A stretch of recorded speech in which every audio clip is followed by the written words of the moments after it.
Hello, everyone. Welcome to the True Stories in Tech podcast, life-changing conversations in the areas of technology, business, and belonging.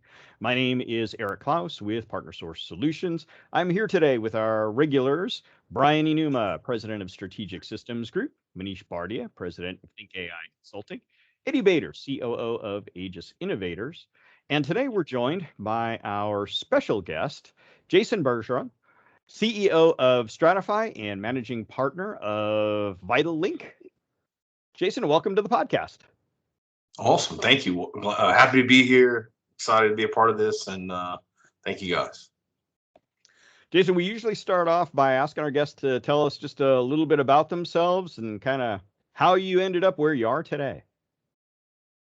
Man, that's a story in itself. So it's you could start where I was a kid and ended up playing football and traveled to Minnesota to play football in college, got hurt, came home, started working at a place my dad worked at. My dad's a diesel mechanic.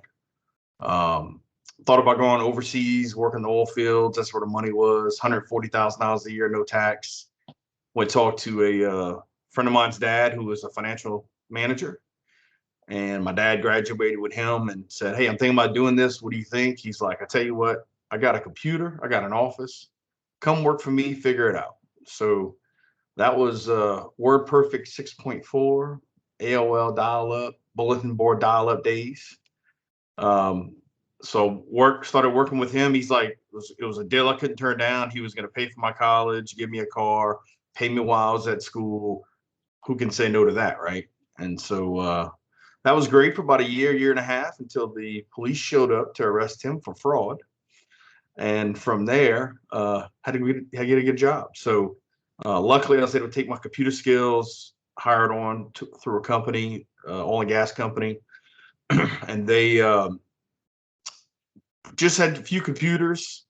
It was, it was mid-90s time period. Doing their purchasing, doing a lot of anything that they had that ran on a computer. I pretty much ran that department or worked in that department, and just sitting there and I got to doing drawing of all their equipment they had. Good old micrographics designer, if that rings any bells. And so computer guys come fix the computers and I just watch. And I'd be trying to work on something, it wouldn't work, I'd have to wait for him to come. And so when he came, I just started watching him. And started realizing real quick it was a process of elimination with what he was doing. That's back when you would change a sound card and change a video card. And we were connected to a Novell 411 server. And so just kind of tagged along with him and watched him. And at some point said, "I can do this." Approached the owner of that company and said, "Hey, instead of paying him $100 an hour, you can pay me." And so started doing their computer work. Then I got the opportunity to go work for a new startup company in the like machine shop type business, set up pretty much their computers and everything else. One day they walked up and said, you're gonna hear a constant story. They walked up and said, "We don't have enough money to pay you. We're gonna have to cut your pay." So I ended up going work for a company called RPC, which is Rollins Patterson Cud. Rollins is big in trucking across the country. Actually, it was my first IT job. Help desk, we had about 1,000 users. Windows 4.0, Citrix.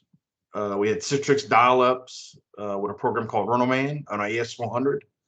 And so you companies would dial in remotely to connect to AS400. And so got a lot of opportunities for a lot of different technologies early on. And worked there. That's where I met my business partner of the technology company that I sold out of a couple of years ago. Him and I moved to another company, started doing, we both, as IT, got your part-time job, doing IT after hours. We decided to join forces, form Technology Professionals in 2003. Worked a year part-time, and then the companies were like, "All right, you got to start coming during the daytime." Oil field takes a downturn. My business partner was my boss. His boss walks in and says, "Jason's last day is Friday." So the decision of one of us having to jump was made, and it was me. So worked for about 2 years, got him out, and then We were going to be just consulting, nothing else. And then companies were, can you do this? Can you do that? Can you do this?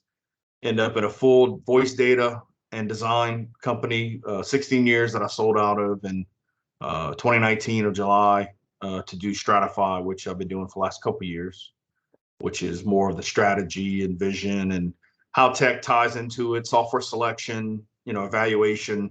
Had a lot of opportunities with ERP systems, so probably 25 different, from Dynamics, Great Plains, JD Edwards, Mass90, BusinessWorks, Sage, Oracle. I mean, just go down the line. PeopleSoft. I've been very fortunate to participate in a lot of those implementations, and so I'm working to help companies make sure they're running the right systems and do a lot of software selection, evaluation, how that relates to policies, procedures, profitability, productivity, and efficiency. And that's where I am today. Hopefully that's not too long an answer. No, that was great. So what I guess, out of all of those things, because you've had a pretty diverse career to get to that, what was it you think that kind of inclined you towards the tech industry in the first place? Video games. Okay. So we had, I don't know if we had an Atari, but I remember having a television and every system from there. My dad and I would play in television, football, baseball, auto racing, and just fell in love with it. And then computer games came out, and I'm just a huge fan of a racing simulator, all the way from, back in the day, with pixels and everything else, to the seat moves and everything. I've just always had a deal about kind of racing on the computer, that simulation type racing and flying, actually. And so it was kind of a natural progression of, that. And then I had a cousin who lived in Texas, right by Texas Instruments. And early on, he used to type the little go-to commands to make the machine gun sounds and everything else. And it was a combination of both of those things that was like, always had an interest. And then just kind of by watching and seeing that it was trial and error, I was like, I'll give it a shot. And it just kind of came natural, honestly. So I had a little bit of training, a lot of hands-on, and more of a hardware, networking, server, Novell, Microsoft, all that, how they used to work together, a lot of that kind of history. And then everything else, I didn't feel comfortable selling something unless I understood it. So when we got into the SharePoint business, I'm not a developer, but I learned SharePoint. When we got into, I have a creative background, so logos, branding, sales, all those kind of things, all self-taught.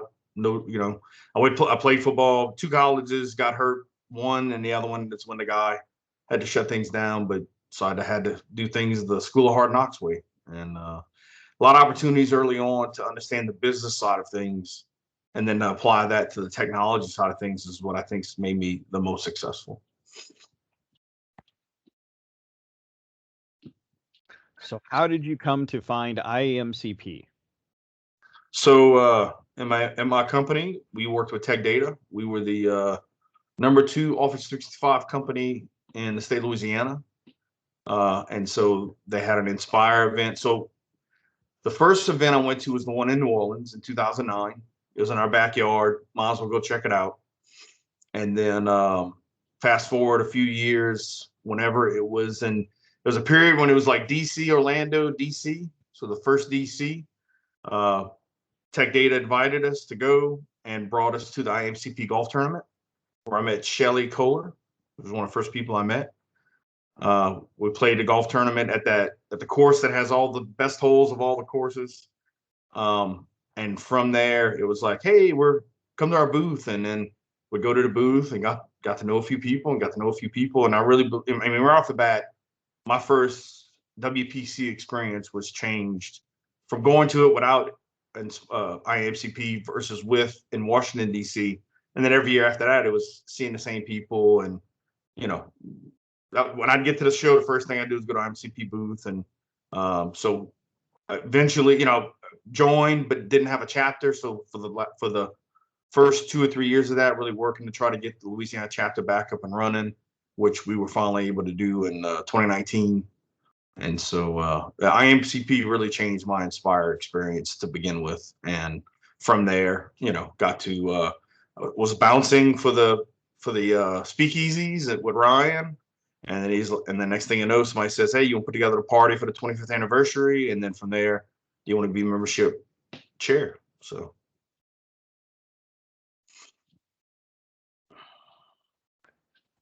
All right. So, go ahead, Brian. Did you have a question? Okay, I was going to ask about Jason's college experience. Did you go to college? Yes.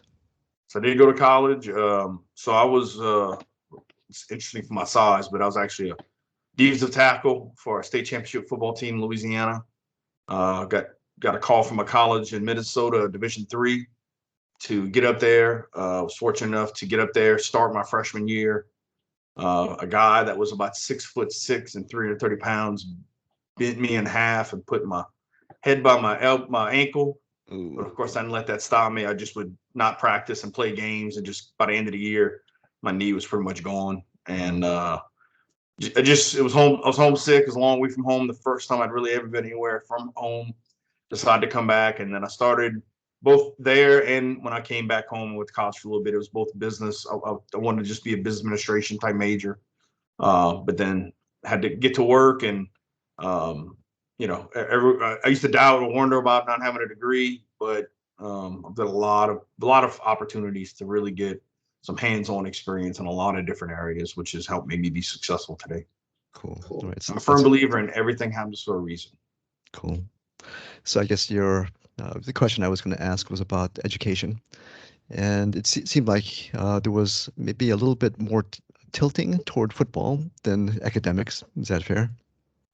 Yeah, that's fair, because actually before I got the call from football, I was signed up to go be an Army Ranger. So if I was going to go do it, I was going to go do it hardcore, and got the call to go. And it was an opportunity for my passion, which, when you talk about passion outside of football, outside of business, football is one, but not for the typical reasons that everybody's used to. Football actually saved my life, and that's why I'm such a huge fan of football. If you want to hear that story, I'll tell that story. But yeah, football. If it wasn't for football, I probably wouldn't be sitting here today. Wow. Well, what the heck? Go ahead, and I have a friend who also says something similar, that Pepsi saved his life. Long story, but kind of an interesting story. But it sounds like you have a similar story. Yeah, so you can see my background. You're going to see helmets. You see footballs. You're going to see everything there. Falcons fan. What's that? It's Falcons fan, right? Yep. Dirty bird can't fly with a broken wing. That's all I can tell you. So we moved when I was younger to where I lived for most of my life, which is a city called Berg, which is about 20 minutes south of where I'm at now, which is 45 minutes southwest of New Orleans. And so kind of new to an area. We didn't have a lot of money. My dad, through the first oil field downturn, worked 7 and 7, situation where we didn't have enough money to buy food, but made too much money to get food stamps. Lived in a trailer, mobile home, whatever you want to call it. And so we didn't have a lot of clothes and everything else. And so I was bullied in the 7th grade by everybody. Girls, balls thrown at your head. When the teacher left the class, I was the one that took the names of the bad kids. That's where I was. And over that summer, I grew 5 inches, gained 30 pounds. A buddy of mine was playing football, and I was like, I want to do that. And like a duck to water, just like with technology. And I don't know if anybody's heard that before, but duck to water adapts real quick. And it just came natural, and started. We won championships in my minor league football. Started early on in varsity at a young. I was 150, 160 pounds, defensive tackle, starting varsity. It's just quick, and won a state championship, and ended up becoming homecoming king. And if not for football, it was some dark, tough times that I don't know if I could have made through without it. And so I'm passionate like I am, and I actually coach and everything else because I know the impact it can have on someone's life. And that's why I'm so passionate to be a part of, like in the Saints, to be in that number, I'm a super fan. I'm actually got my picture on the wall in the pro shop in the Superdome, and have been featured. I don't know if everybody knows, but when that was Rob Ryan, there was two guys that dressed like the coaches, Rob Ryan and Sean Payton. I was Rob Ryan lookalike on every media outlet you can imagine. Met him, met a bunch of people, a bunch of celebrities, did some charity functions. And so when I say football has really had an impact on my life, it's really had an impact on my life. Very positive. And it's, of course, it's all about the discipline and playing with people you don't like, and, just camaraderie and building everything like that. Has given me a lit a fire and a passion that has not burned out yet. So Cool. In some of our other podcasts, we've had some discussions about adversity. And it runs the gamut, of course, and some of it is racial bias, for example, where guests have said, yes, if it wasn't for that, I wouldn't have done this. So I think you have a similar story. Maybe kind of focus on the adversity for a moment. If you had not had that adversity, how do you think your life might have turned out? I wouldn't be where I'm at today, no doubt in my mind, because early on it was the world's not going to help. The world's going to chew you up, spit you out. You're not going to get anywhere unless you really work for it. So it's always been that hard work, dedication, passion. I'm a firm believer in nothing beating passion. And, I'm relentless to a fault. I don't take no for an answer. I'm a firm believer you can do anything you put your mind to. And it's something that, and I love that picture right there. And like that was an unintentional thing. So in 2010, we were part of the Superdome had a game on Halloween, and they did a deal where we were part of a world record for the most people dressed up in one place at one time. It was something like 20,000 people. Another Halloween comes around. Hey, let's dress up. My buddy had done Sean Payton with the leg brace when Sean was hurt. And I was like, I could probably do Rob Ryan. Ordered the wig and the headset that week.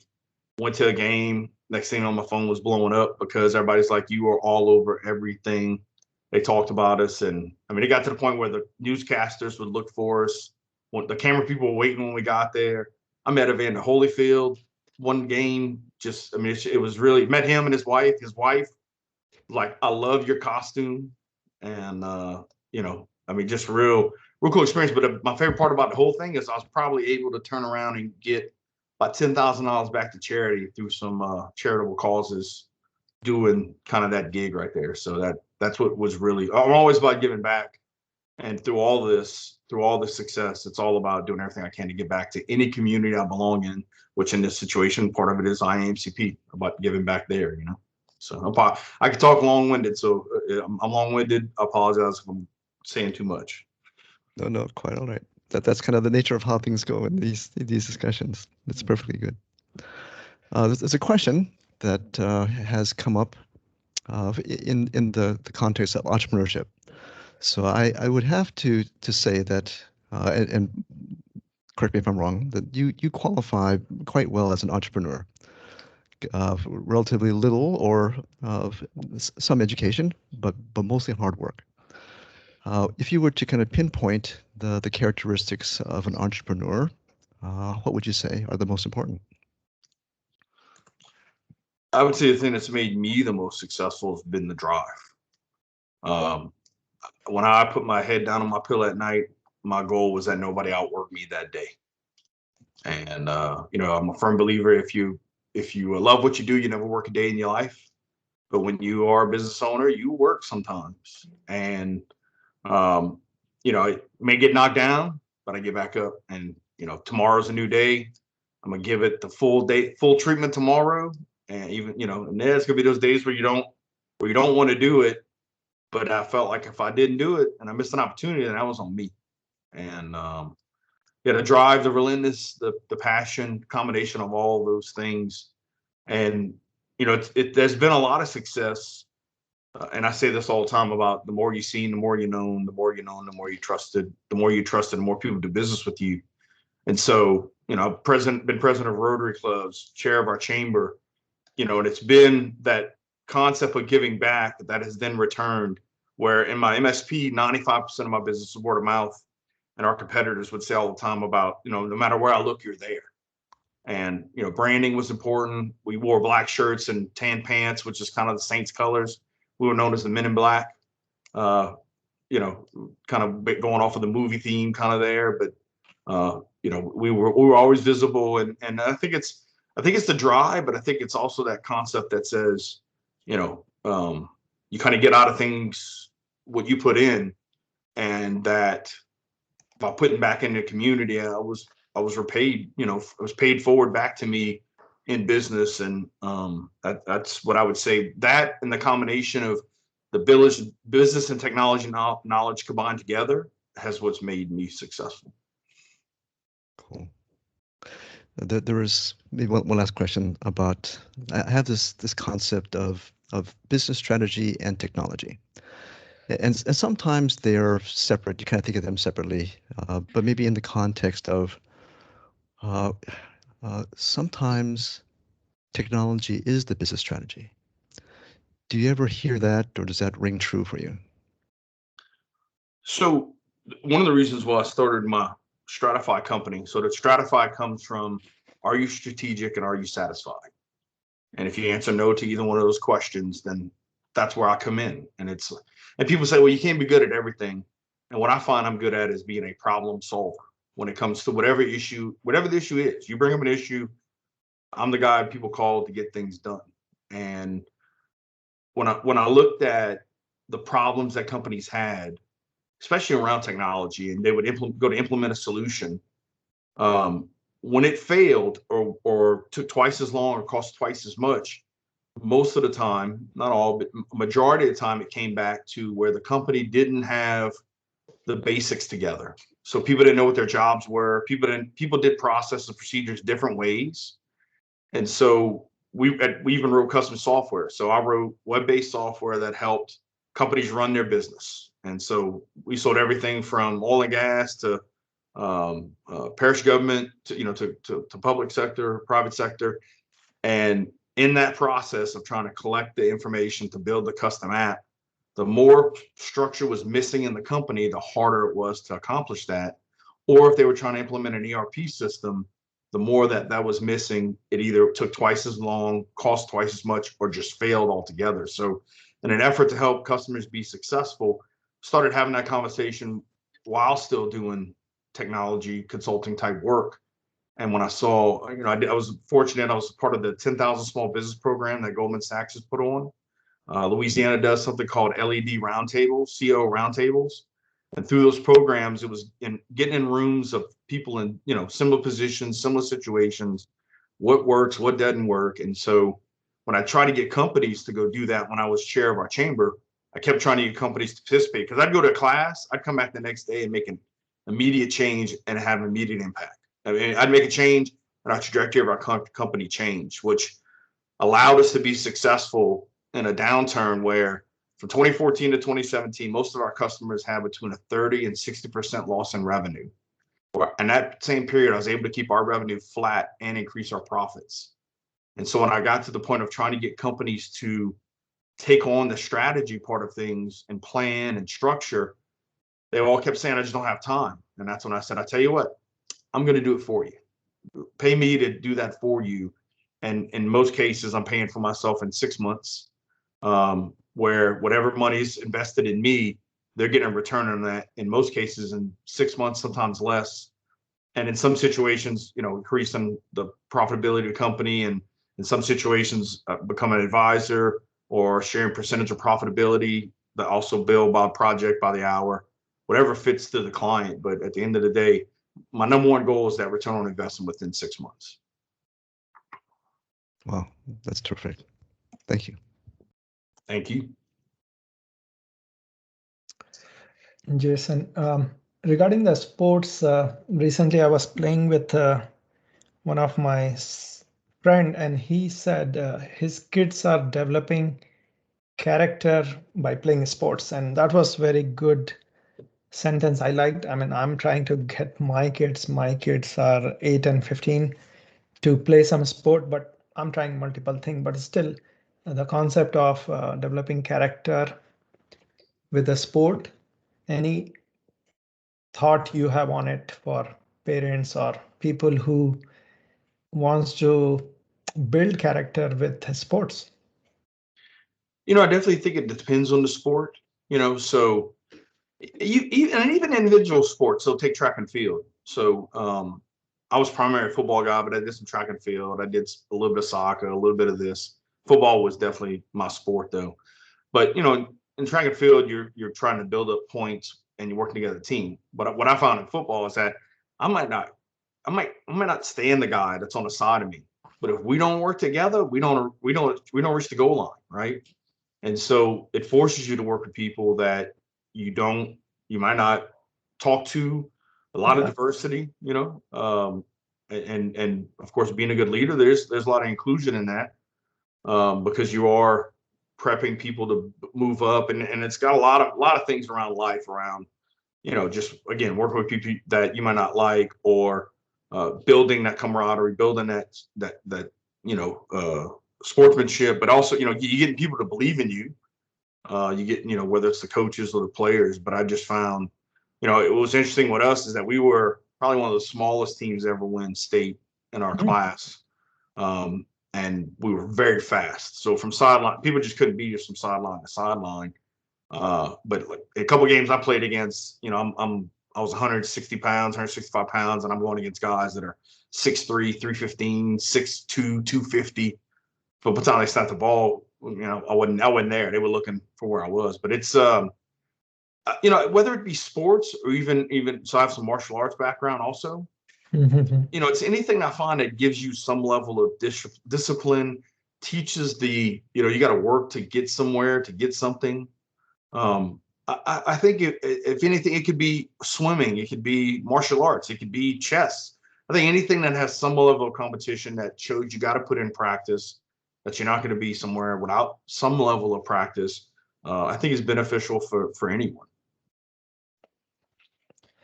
Yeah, I think very well said about teamwork also. Like individual sport is good for discipline, but then setting where you are dependent on others and you cannot just blame others. You need to work together, like you said, is another good one. Okay, changing topic to the business. So you have been more on the providing multiple software options. So you need to know a lot, and you need to be aware of multiple technology. So one question is how you are keeping up to date on various technology, and then how you're partnering to fulfill those multiple technologies skill gap. So, early on, the question we used to ask was, what are you trying to do?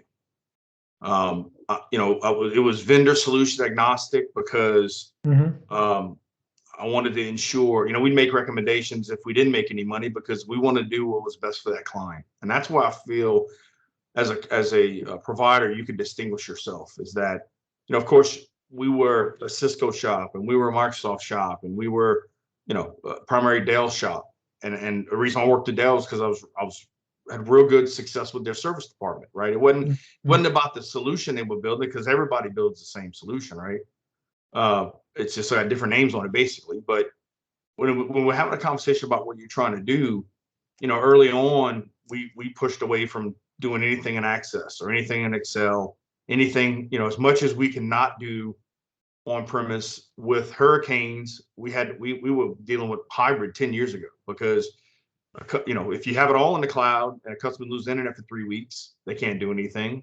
And it's not that they just lose internet, it's a region loses internet, right? Or power or whatever factor you're dealing with in a disaster, which I think's helped a lot with trying to set some of these solutions early on.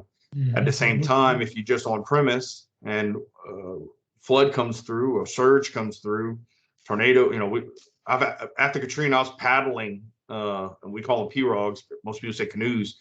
But I was paddling into customers' offices, putting the computer, the server's 2 inches from the being in water, taking it, putting it in a pirogue and paddling it out kind of situation. And so real quick, we had to be in that hybrid mindset. And with that hybrid mindset on the hardware side, I felt we had to be in a hybrid mindset on the software side also. So early on, we were, we had to be in that hybrid mindset. And with that hybrid mindset on the hardware side, I felt we had to be in a hybrid mindset on the software side also. So early on, we were, we had to be in that hybrid mindset on the software side also. So early on, customers would request access in Excel, and I was just, we're not doing that. We're gonna shoot for anything that's web based.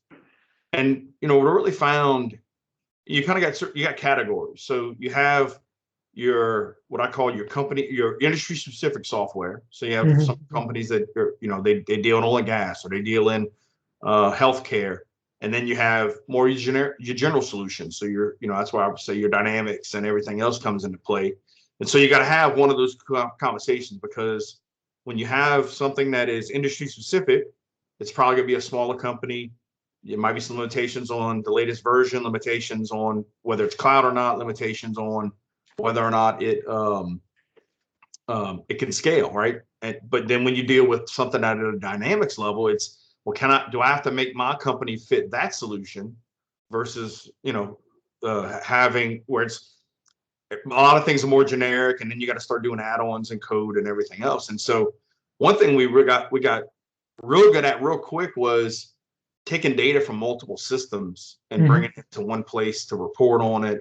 And from there, it's like, okay, you kind of have that $1,000 solution, that $20,000-$30,000 solution, and then that $100,000 solution. And we're saying in most cases, like a Dynamics was $35,000 to $50,000 just on implementation, not licensing and everything else. And so real quick, you'd have a conversation about what area do you fit in as a company, revenues, what are you looking to spend?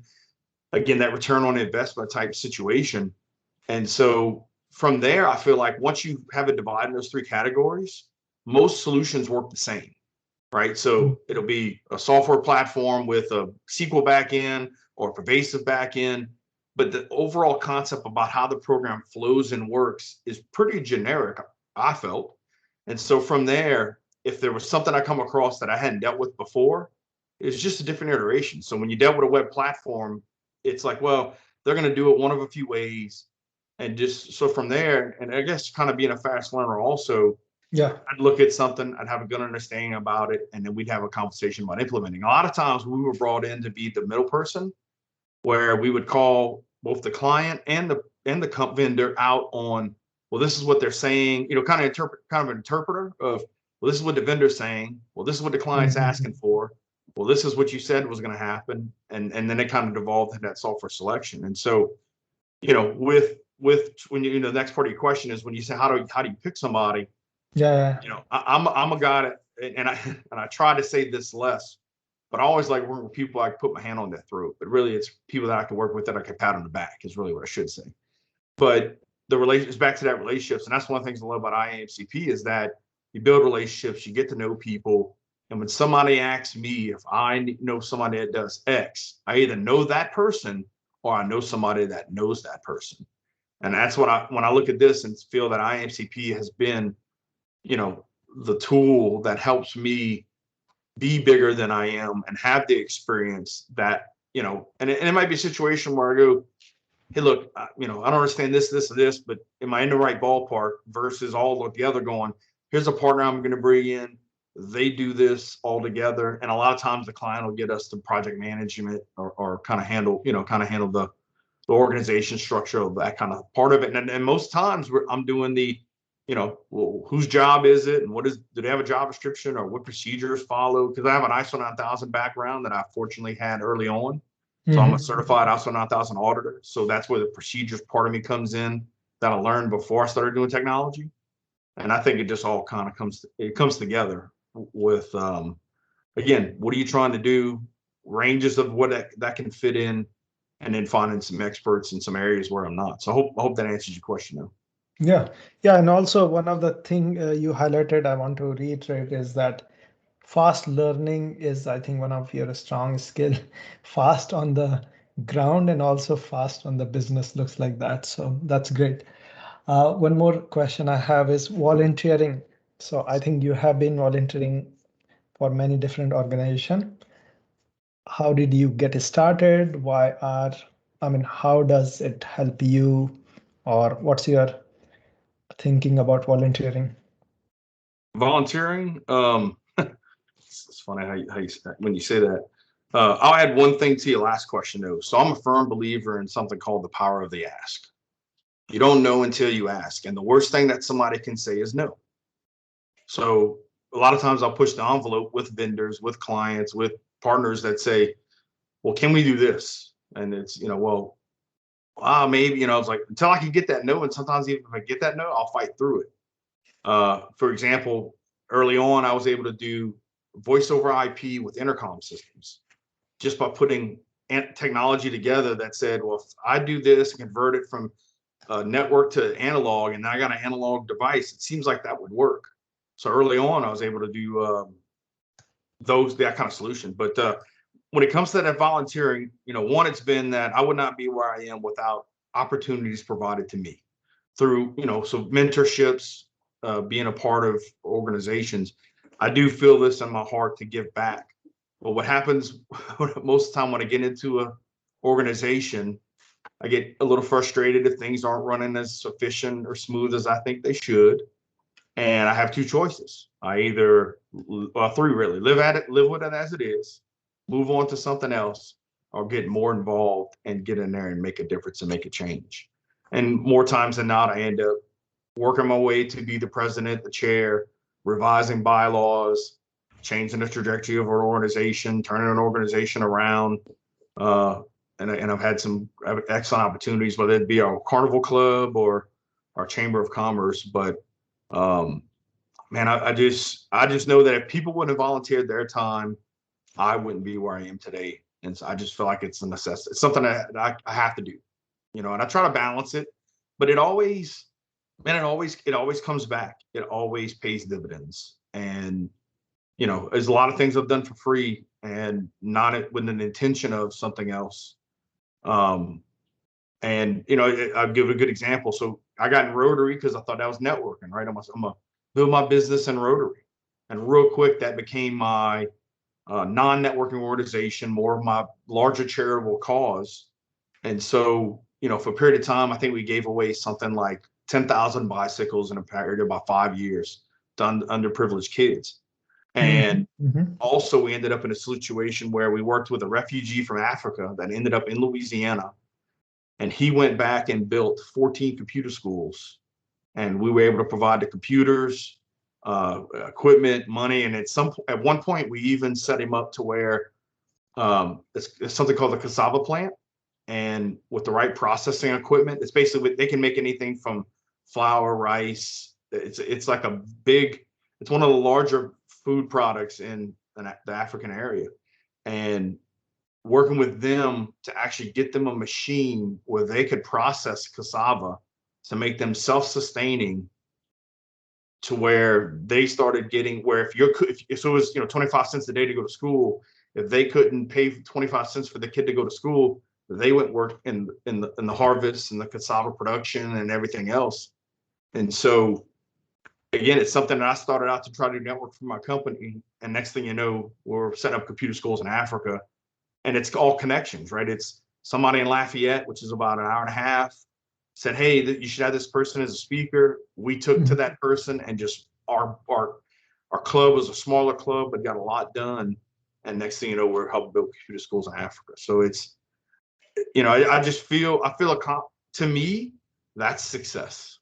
It used to be about the money. It used to be about all that stuff.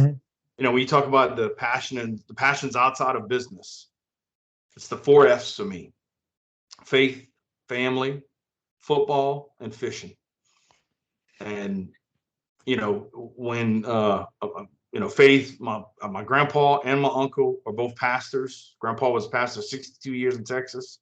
It's kind of hard not to have faith in your life when your grandpa is a pastor. And my mom and dad met in church. My mom was traveling, doing sign language for the deaf. She's from Texas, came down to Houma, where I live at now, met my dad at church. So faith's always been around it. But with that faith, it's giving back. It's just everything that goes with faith that I think has been a cornerstone, or the thing that really has allowed the success that I've had. And I mean, look, you asked me this question 4 or 5 years ago, probably a different answer. Going through some things personally, I got a special needs kid. It has evolved to where I used to think that if I worked all the time, I took care of my family, when actually it was quite the opposite. Yeah. So sorry, I know I can I could talk for 3 more hours. So I'm sorry if I'm going long here. No, that's a great answer. Thank you. I love sharing my story because one person might hear it and I might change the trajectory of somebody else's life. And I really believe that one person can make an impact on not only one life, but many lives. And I think that's part of our responsibilities as human beings is to, leave the world better than we found it. Yeah. So Jason, you mentioned you have a child with special needs. I was wondering, being in technology and understanding that we're putting such a focus on inclusion, right, and making things accessible. How do you view the world of technology through the eyes of your child? I feel it gives him the best opportunity to be successful. I believe that with technology, I mean, it's had an impact on him. When you look at just disabilities in general, I see the impact. So Steve Gleason, I don't know if you guys have heard of him, plays for the Saints, has ALS. If you want to hear a story, there's actually a movie on him to see what technology, especially, has done for him, because he can't move with ALS, but he looks at the screen and it types and talks and everything like that. But I've actually started an initiative in our area to build some esports programs. A kid that lives next door to my in-laws has multiple sclerosis, and he's on the esports college team that was created at our local college. And he says without that, he wouldn't be included. So when you look at the conversation we had earlier about, the camaraderie, the team building and everything else that you get in sports, by having technology provide that situation to people with disabilities, they're able to experience the thing that helps make me as successful as I am today. And some of those life skills that, the thing that people talk about now is that people are missing soft skills. And what we're doing in our program is, I mean, these kids are doing business plans. They go out and raise money. It's all the stuff that is the soft skills and the life skills. That's not just gaming. That's giving them experience to run. We're making them run this program. One kid, we just had a giving day, and one kid raised 10 grand on his own by going out and telling his story. And so, my stepson's still in high school. I'm working on setting up that high school as a feeder program. Aiden did miss a couple years of school with his issue. And with him, one of the things he did was play games, and that let him stay connected to people when a situation where he wasn't in school on a regular basis due to the disability. So I've seen it from multiple angles of what it can provide. But it definitely, to me, it levels a playing field on a lot of situations. And when you look at the technology of treatments and everything else that is available today, medical technology and the advancements that you have in medical technology, he's in a wheelchair. He might be able to walk again at some point, and that'll be all related to technology. And so my passion for a lot of everything I do now is around him and his future, and anything that I can do to pave the way or make a difference to make life easier for anybody that doesn't feel included is one of the things that drives my passion also these days. And again, back to that giving back, I just believe it all comes full circle. And I don't think any of us would be where we are today without somebody giving back or volunteering to help us, whether it be a mentor or a program or a teacher, even something, our coach or anything along that level, parents in a lot of cases. I think it's one of the things that help make the world go round. I appreciate that. Thank you. And I'm going to ask you this question from the perspective of your own experience, right? Because there isn't really any of us who can speak to all the experiences, but through your stepson and through what you've been dealing with, what do you see as our opportunities? Where do we still fall short in terms of inclusion or accessibility? And as a technologist listening to this, what would you say to them to say, hey, think about this when you're designing solutions. Think about this when, you look at people who you're trying to serve, and how can we be better as not only as an industry, but as, a society. That's a good one right there. I'm usually not short for words, but you know, when you talk, the first word that pops in my head is opportunity. And if I wasn't provided some opportunities, I wouldn't be where I am today. And I think whether you talk about racial, social economics, disability, are we doing everything we can to provide the pathways or opportunities to and I say that because I think in some situations, I'll tell you, when it comes to disabilities, it was something I didn't know anything about that I've learned about. It's something that if not going through my situation, then I probably wouldn't understand it as much as I am. I don't know if I'd be doing this esports initiative like I am right now. And so, it's something that, and I'm trying to remember, I started something a couple of days ago. It was more about who you're excluding more than who are you including. And maybe by looking at things that who could be excluded from something, trying to find, I guess. And it's funny, I had a conversation with this yesterday. We're going through, it'd be our 200th anniversary as a city next year. And we're putting together, a 200th celebration. And I was having some conversations and looking at how, like, there wasn't an intent to exclude people, but it looks like people were not included from a cultural perspective, and we're a mixing pot down where I live at, and I'm when you look at me, I'm like 5 or 10 different nationalities all mixed together from between my mom and dad's side, and so it's it's hard to say because I guess the golden question is, how do I make sure that I'm not excluding someone when I come up with a solution? But I believe that, like when we have with our Voices of Innovation or with the initiatives that we're looking through, when we're looking to look what we did with the Black Channel Partner Alliance, it's like, okay, well, maybe we need to look to a disability group, or maybe there's some groups that we haven't thought about supporting or getting involved. And then you look at STEM, like that's some of the stuff that I'm having some conversations around with the esports. So is there, like in Rotary, there's different levels. So you have Rotary at a high school level, you have Rotary at a college level, you have Rotary after the fact. Maybe whether you're saying it's technology or you're saying it's IAMCP, what I'm looking to do, and I'll kind of come full circle with this here. When we started our Louisiana chapter, it was around a Louisiana technology ecosystem. And with that technology ecosystem, we're dealing with everything from how the government's working, broadband, privacy, and we start getting into broadband, you start getting into rural broadband, and then you start getting into, okay, who in this area is not included?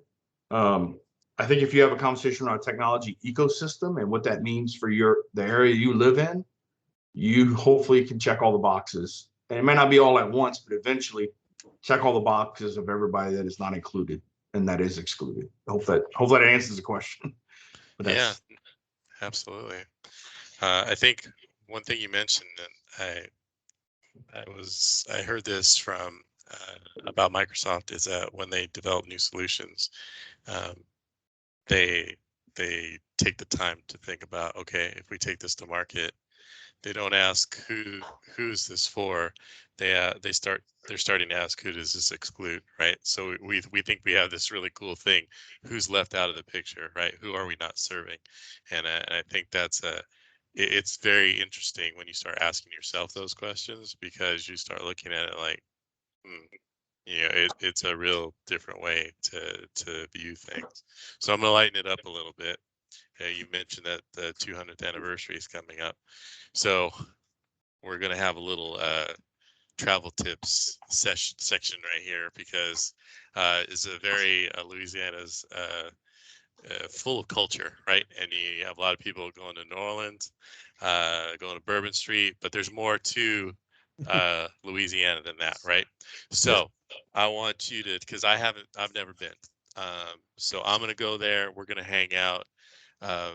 Where are we going and why? And I want you to tell me at least one place where a local will go that most visitors never go, because the locals know how to do it right.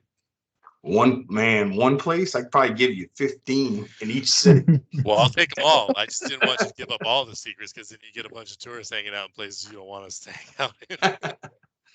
So I'll tell you. So I'll tell you the first three things that popped in my mind. Of course, you're coming down here. We're going fishing, right? Whether it be inshore or offshore. I just think, I mean, that's what we're known for: our fishing, our hunting, our seafood. At one point, all oysters, and this might be 20 years ago, all oysters came from 20 miles south where I live in the world at one point.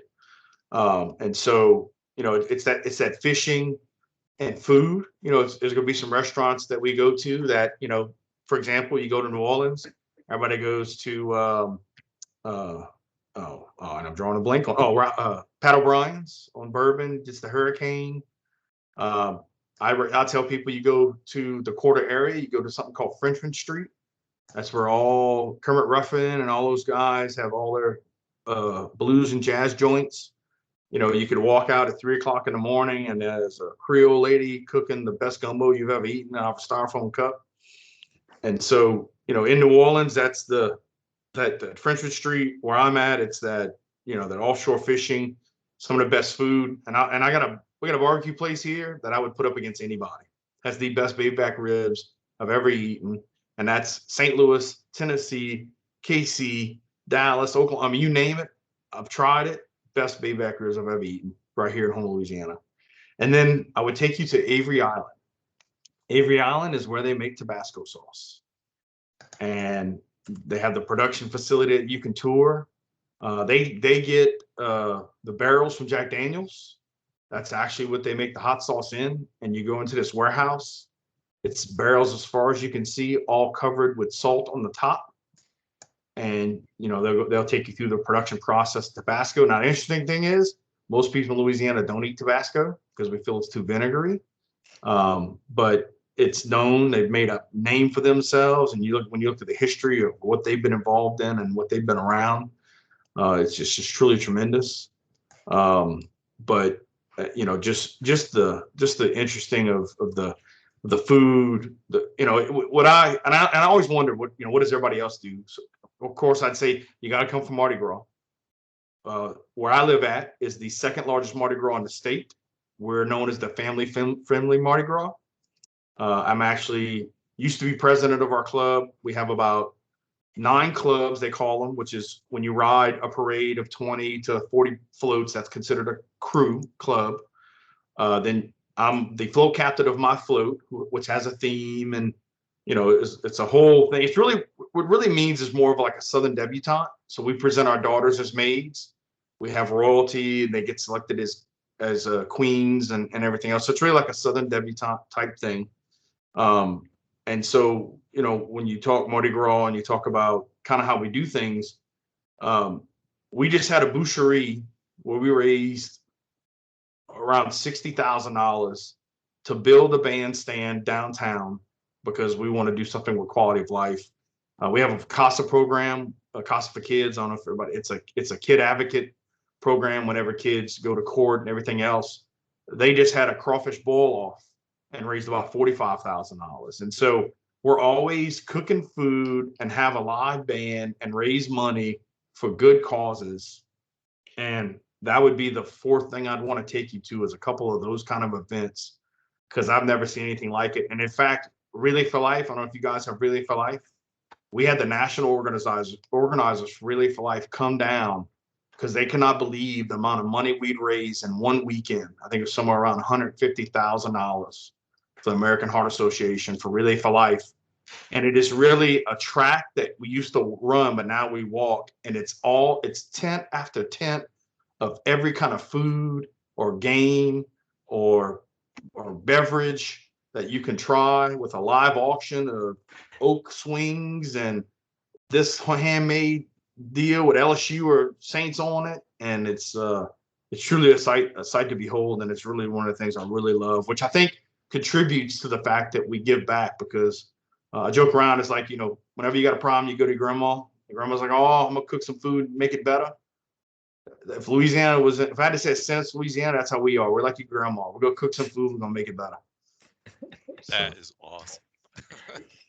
And I got about 20th. I'm telling you, you make it a week or two.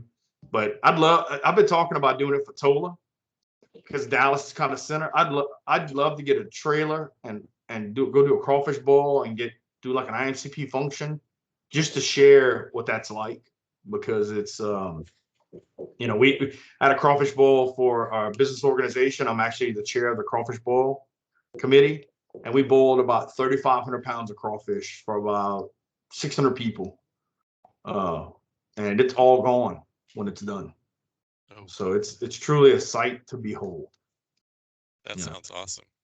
That totally sounds awesome. So I'm going to ask you this question. I was talking to my buddy last night. He lives in Jersey. They're driving their daughter out to California to go to college, right? Because school's going to be opening in the fall. And so it's him and his wife and daughter, and they want to do a road trip. So he's like, wife and daughter, what do you want to see on the way over? And wife wants to go Mount Rushmore. Daughter wants to go to New Orleans to get beignets, right? So they had to compromise, right? So my friend, her father, told her, well, you can get beignets at Downtown Disney in California. Now tell me how ridiculous that is. So we laughed, because I've had them and they're good, but I'm sure they're much better, in Louisiana. So tell me, if we were going to go get beignets, where would we go and how much would we eat? Because I can put it down. So now, what's the best? If there's a Cafe Du Monde, that's CAFEDUMOND. If there's a Cafe Du Monde in downtown Disney, I would vouch for those. If not, we're going to a Cafe Du Monde in New Orleans. We'll go to Jackson Square, where the cathedral is, where all the magicians and painters and artists and everything else are. And we're going to sit down, and you'll hear 5 different people doing live music or shows on a regular basis. We go to Cafe Du Monde in the French Quarter. Nice. Very, Been very there. cool. Been Yeah. Have you, Eric? How was it? Yeah. Oh, it was awesome. And exactly what Jason just described. Yeah, it's amazing. Yeah.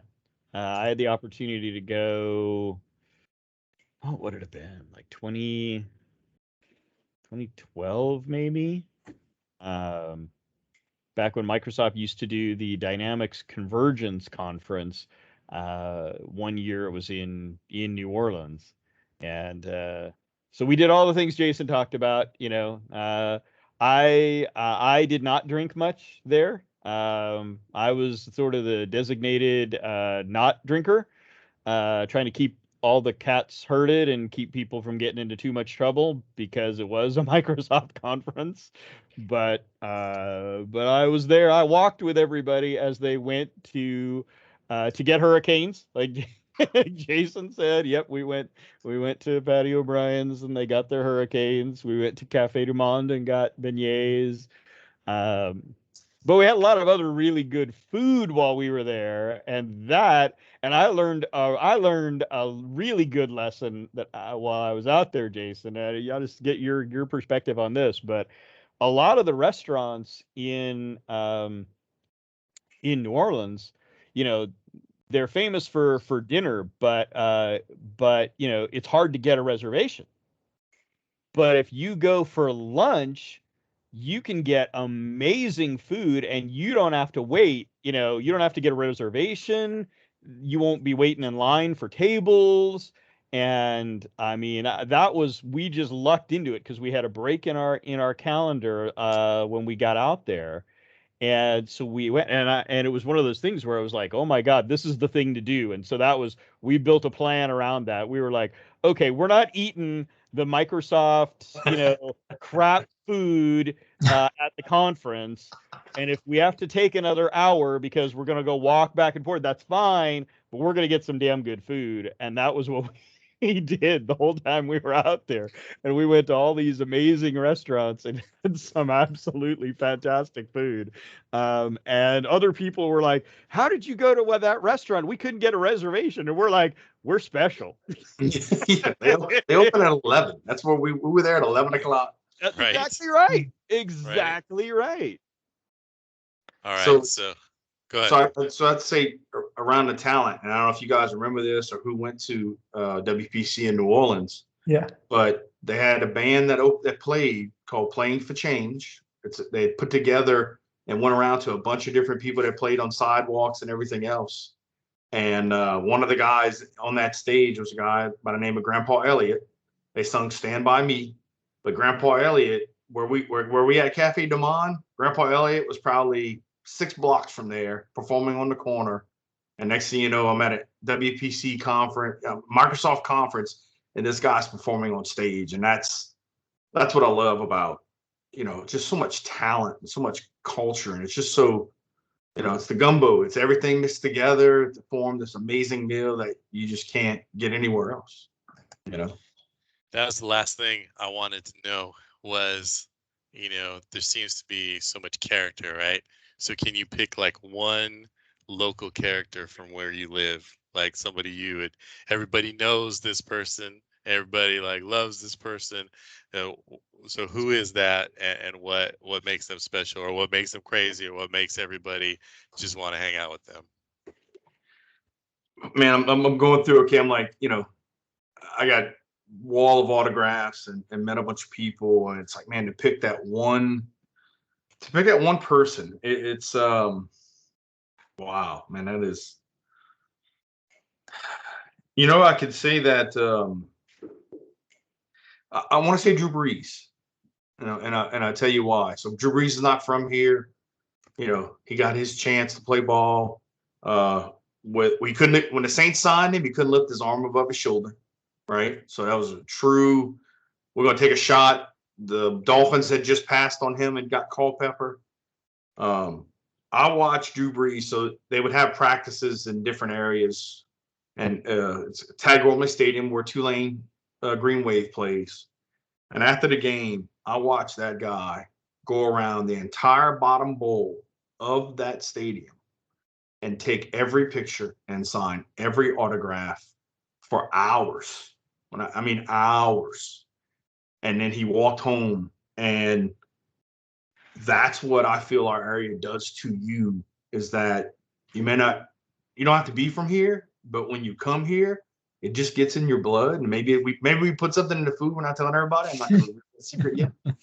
But I mean, you look at what Drew Brees has done for the community. He didn't have to, and he's a local owner in a lot of. Waiter is one that was created here. He's a local owner in Walk-Ons was the #1 sports bar in America at one point. He's an owner in that, and so he's really dug in, and he is now part of Louisiana. And if I had to say somebody represents us well, it'd probably be him. Cool. Well, thanks, Jason. I appreciate that. It's been fun hearing all those stories, and thank you for sharing. Oh, no problem. I appreciate this opportunity, and I like to talk, so it's something that I'm not short of words, and I really appreciate what you guys do with IAMCP. It's definitely been a pleasure to work with all of you. It's helped make me a better person, better technologist, and IAMCP definitely allows me to take my talents to a larger scale and give back at a much larger scale. And it's hurricane comes through. We just load up the vehicle, get a trailer, we load up everything we can, we go to that area and we give everything we have, kind of thing. And that's just something that I always wonder, I hope that happens everywhere else, because if not, people are really missing. And I go back to that word, the opportunity to figure out who they're excluding and then help include. So.